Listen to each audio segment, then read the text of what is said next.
পাঁচটি জিনিস কখনো কারোর সঙ্গে শেয়ার করবেন না। আপনার অতীতের করা কোনো ভুল, আপনার পারিবারিক দ্বন্দ্ব, আপনার বিবৃতকর অভ্যাস, ব্যাংকের ভারসাম্য এবং বেতন, আপনার লক্ষ্য এবং ভবিষ্যতের পরিকল্পনা। জীবনে 5 ধরনের মানুষ কখনো সুখী হতে পারে না।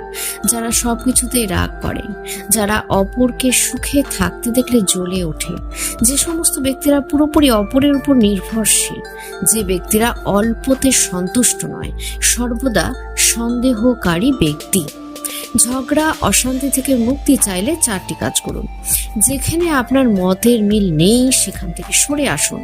সত্য কথা বলুন। মূর্খের সঙ্গে তর্ক করবেন না। বেশি বেশি একা থাকুন। যদি তুমি এমন কাউকে খোঁজো যে তোমার জীবন পরিবর্তন করতে পারবে, তাহলে গিয়ে একবার আয়নার সামনে দাঁড়াও, সেই মানুষটিকে দেখতে পাবে। ভিডিওটি ভালো লাগলে